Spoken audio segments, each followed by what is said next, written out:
So what's up? Good morning guys. Chris TV. Welcome back to my channel again guys. Guys, today is Tuesday, July 9. Kahapon guys, nagkaroon ako ng nag-change water ako dito sa aking mga tab to. Yan.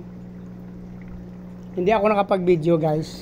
Tapos mayroon ulit ako dito na change water sa labas, yung ating mga ina-out na mga, mapakita ko sa inyo guys, ating ina-out na mga fish. Yes. So ito pala guys yung ating yung kahapon nag-change water tayo, hindi na videoan. Ngayon ito rin, nag-change water din tayo. Hindi ko rin na videoan. Actually tapos na siya yan. Yung ating mga ina-out na mga fish yan guys.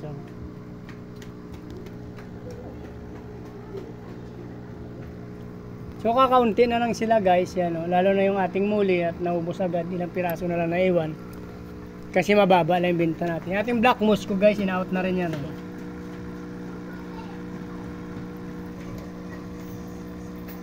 Lagyan natin rito sa kaplan. Ito yung ating pay dirt guys. Ito yung third batch na ating mga pay dirt, binibenta rin natin to. Mayroon pang kasunod dito kaso mali juvenile pa. Ito lang muna. Ay meron tayong isang diyan. Albino. Parehas na naman price nila. Ito yung ating feeder koi guys Semi-adult na.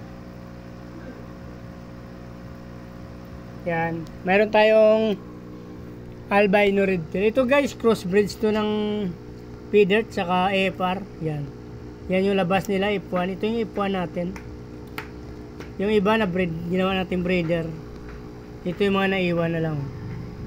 Maganda rin sila guys kasi makukulay sila. Mas matingkad sila doon actually sa normal natin na feeder. Ito kasi may halong, ang female kasi nito AFR. Yung male niya, yun ang pay dirt nyo. Ganda guys Talagang matingkad na matingkad yung buntot nito kaysa dun sa ating original na pay dirt. Yan. Mas matingkad tong kulay niya. Red na red yung tail niya. Pero actually yung lalaki niya, parang pay dirt pa rin. Pero yung tail niya napakatingkad kaysa atin. Yung pay dirt natin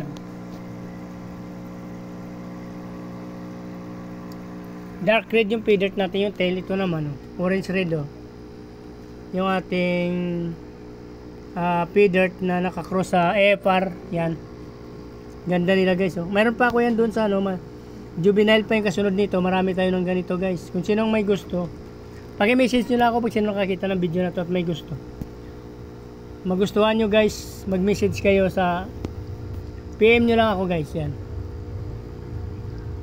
ganda guys pay dirt na may halong AFR.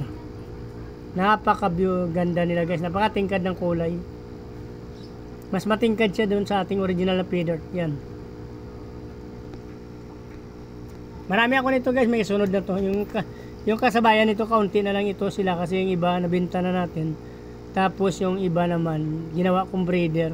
So may kasunod na ito, juvenile na rin. Marami rin yun. Halos magkasinlaki na rin yung kasunod nito guys. Marami tayo nito.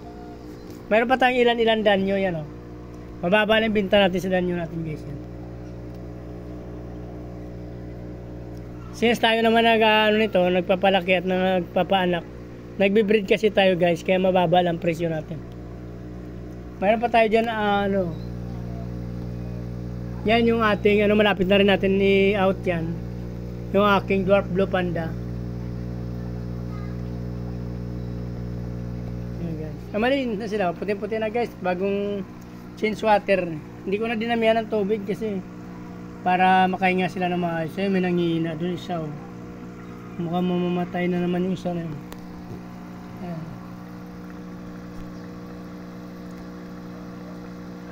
Actually marami tayo na out, hindi na natin nilalabas dito kasi parang overcrowded sila, pangit din. Minsan namamatay yung iba pag hindi nakakain na maayos.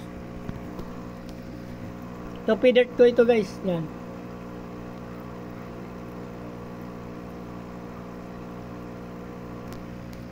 Mayroon pa tayo kasunod nito, pinert ko niya. Ito yung ating ano yan. P-Dirt cross sa ating AFR. Yan, ganda guys. Ayan guys. Kung napanood na gustuhan nyo guys, paki-PM nyo lang. Kung nagustuhan nyo tapos ng video na to, please like, follow, subscribe sa aking YouTube channel guys.